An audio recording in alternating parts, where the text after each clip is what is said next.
का सिंदूर गया, नन्हे नौनिहालों की लंगोटियां चली गई, छोटी छोटी बेटियों की चोटियां चली गई, बाप की कमाई गई, भाई की पढ़ाई गई।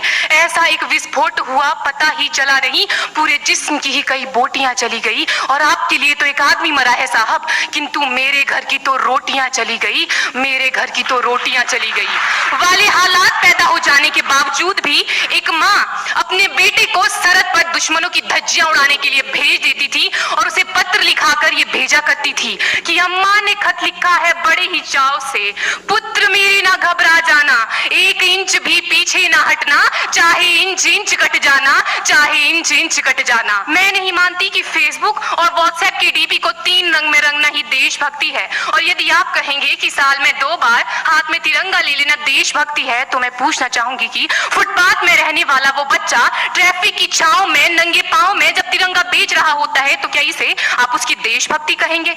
ये उसकी देशभक्ति नहीं, उसके पेट के भूख की शक्ति है जो उसे ऐसा करने पर मजबूर करती है। क्योंकि ना मस्जिद को जानते हैं न शिवालों को जानते हैं, ना मस्जिद को जानते हैं न शिवालों को जानते हैं। जो पेट के भूखे होते हैं ना, वो सिर्फ भोजन के निवालों को जानते हैं, वो सिर्फ भोजन के निवालों को जानते हैं। कि हर देशद्रोही ये समझ सके कि अगर तू परिंदा है तो ये आसमान तेरा है, अगर तू दरिंदा है तो ये शमशान तेरा है, भाईचारे से रहना है तो रह इस जमीन पर, वरना ये कब्र भी तेरी है और यही कब्रिस्तान तेरा है और यही कब्रिस्तान तेरा है। लेकिन एक देशद्रोही से ज्यादा देशभक्ति तब आहत होती है जब एक बेटा अपने बूढ़े माँ बाप को वृद्धाश्रम की चौखट पर छोड़ आता है। कर उठती है वो देशभक्ति जब मुसीबत में फंसे लोगों की जान बचाने से ज्यादा हम सेल्फी लेकर अपने लाइक बढ़ाने में लगे रहते हैं। आज के इस दौर में वो युवा जिनके ऊपर जिम्मेदारी थी अपने देश, अपने समाज, अपने राष्ट्र की आशाओं को बांधे रखने की, वही युवा अब 4x4 इंच की छोटी सी स्क्रीन पर अपनी कोमल अंगुलियों के घर्षण मात्र से अपनी भावनाओं की इमोजी भेज रहा है। 4 बोतल वोडका का काम मेरा रोज का ने भारत का भविष्य तबाह कर रखा है। ना सरकार मेरी है ना रब मेरा है, ना सरकार मेरी है ना रब मेरा है, और ना ही ये बड़ा सा नाम मेरा है। बस इतनी सी बात का गुरूर है मुझे कि मैं भारत की हूं और ये भारत मेरा है और ये भारत मेरा है। परंतु एक वैचारिक बीमारी हमारे समाज में मुझे नजर आती है।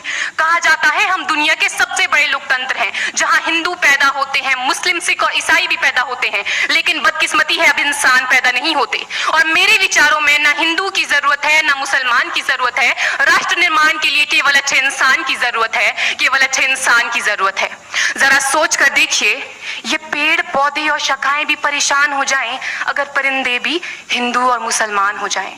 एक शैक्षिक बीमारी भी हमारे समाज में मुझे नजर आती है, और बड़े ही आश्चर्य की बात है जिस देश ने पूरी दुनिया को तक्षशिला और नालंदा देकर के विश्वविद्यालय शिक्षा की बुनियाद रखी, आज विश्व के 100 सर्वश्रेष्ठ विश्वविद्यालयों में हमारा एक भी विश्वविद्यालय खड़ा नहीं हो पाता। जहां एक और हमारे पास IIT, IIM और NIT जैसे शिक्षण संस्थान हैं, तो वहीं दूसरी ओर इस देश के गरीबों को बेरोजगारी की जमात में खड़ा करने के लिए उनके हाथ में सर्व शिक्षा अभियान का झुंझुना पकड़ा दिया जाता है। अपने धर्म, अपनी जाति को ऊंचा मानकर दूसरों के धर्म की अवहेलना करता रहेगा, तब तक ना तो इस देश से अंधविश्वास खत्म होगा और ना ही हमारा राष्ट्र निर्माण संभव होगा।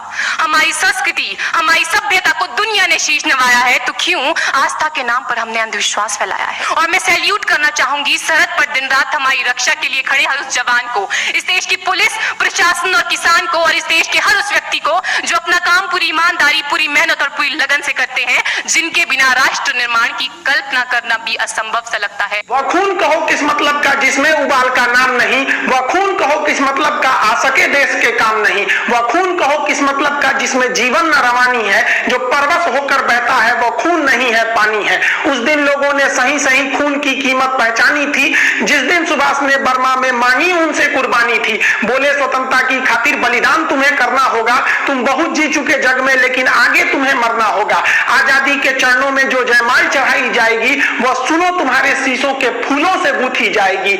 आजादी का संग्राम कहीं पैसों पर खेला जाता है, यह शीश कटाने का सौदा नंगे सर झेला जाता है।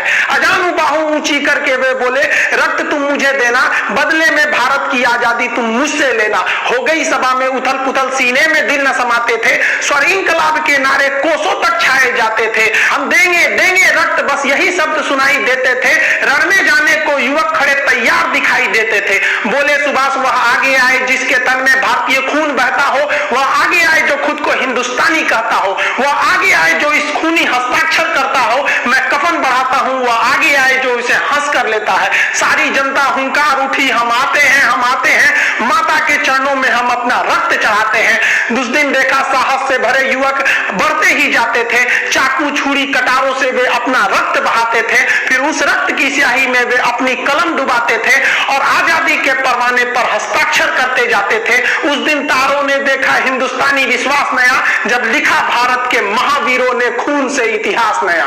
आप सभी देशवासियों को स्वतंत्रता दिवस की हार्दिक शुभकामनाएं। यह स्वतंत्रता दिवस हमारा हमेशा बरकरार रहे। हम लोगों को ये जो आजादी मिली है, ये इतने आसानी से आजादी नहीं मिले।